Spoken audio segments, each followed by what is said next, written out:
Hello everyone, my name is Allison Ball and I'm a sophomore English and Criminology major studying at West Virginia University. For the past several months, I have worked alongside Dr. Rosemary Hathaway, an associate English professor at West Virginia University, in our research on young-adult Appalachian literature. The title of our project is, more diverse than you might imagine, a survey of recent young-adult Appalachian literature. I would like to start off with the purpose of our research, which is to compile an annotated bibliography of young-adult Appalachian books, show the availability of the diverse literature in the genre and advocate for more, and bring to light more books containing positive representations and ideals and the need for more.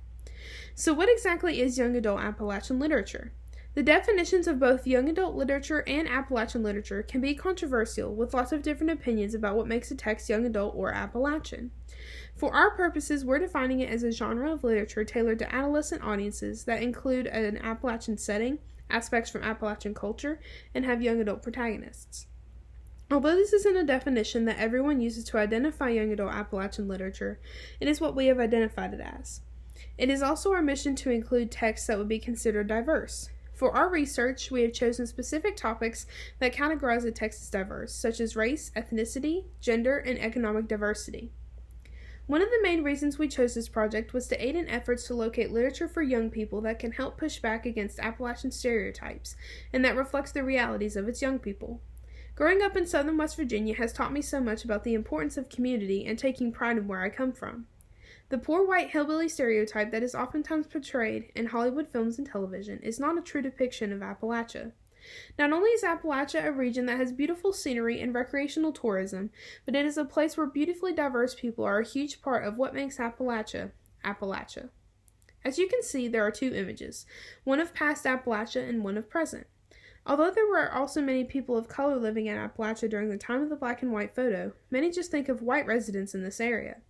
The other images of students from Appalachian State University that were accepted into their Diversity Scholars Program, which brings students together from multiple backgrounds to work on scholarship, community, and service. These images are what we want to locate in Appalachian literature, going from the poor white hillbilly narrative to the accurate, diverse one that has been swept under the rug. So far in our research, we have created a comprehensive bibliography of all the young adult Appalachian books we could find through the WorldCat database. This has allowed us to take note of the author, publishing companies and their locations, publication dates, WVU library availability, and a description of the novel, which has helped us to gain access to the books on the list. We have also discovered that there are more young adult Appalachian novels than we expected. We expected to find maybe 50 books tops, but so far we have found 98. After making this list, we began to look more closely at specific examples to see if, by our definition, these books were truly young adult and Appalachian, and to see if these novels resisted stereotypes and presented a more diverse portrait of the region. Below are images of the books I have read in our research so far. You will be able to see these novels explained more in depth through our QR code. Anyone can scan this with their camera to have access to our list and see what we have accomplished so far. Feel free to add comments to any of the books using the commenting tool in Google Docs, and add any books to the end of the list that you feel fall into our genre of interest.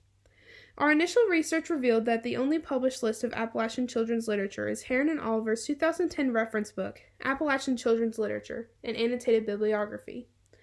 Although it says children's literature, it does include a variety of young adult literature as well, except they are more history-based books like on the life and legacy of Davy Crockett. In the future, we intend to make our bibliography accessible to the public and continue our research by adding more books under the young adult Appalachian genre and consider more questions we have about the books, such as differences in small and large publishing companies and what books exist in other age ranges. We are also exploring qualitative analysis programs to code our bibliography, such as Free QDA and AQUAD. These programs will allow us to identify specific qualities in these texts so we can group them and analyze them more effectively. In our research so far and future endeavors, it is important to give the public easy access to this genre. It isn't one that many see promoted on a Barnes & Noble bookshelf, and our bibliography helps to give the genre the positive recognition it deserves. It is also important to show Appalachian young adults that they are important and that their stories are not part of a perpetuated stereotype. Being an Appalachian native of West Virginia, I have been pushed to leave the state in hopes of more prosperous places, but this work has made me realize that if the youth of Appalachia leave, there will be no one to change the negative views of the region. This need for inclusion is even more crucial for young Appalachians who are further marginalized by race, ethnicity, sexual orientation, religion, and other factors. Something that has called attention to this need for inclusion is the Own Voices movement, which was created in 2015 by author Corinne DeVis. This term is used to describe literature including diverse groups written by authors from those same groups. While this movement has started the conversation, there is still more work to be done. Changing the poor white hillbilly stereotype will show people from the region and beyond that it has not and still does not today accurately reflect the people of Appalachia. Thank you, Dr. Rosemary Hathaway and the WVU Undergraduate Research Office.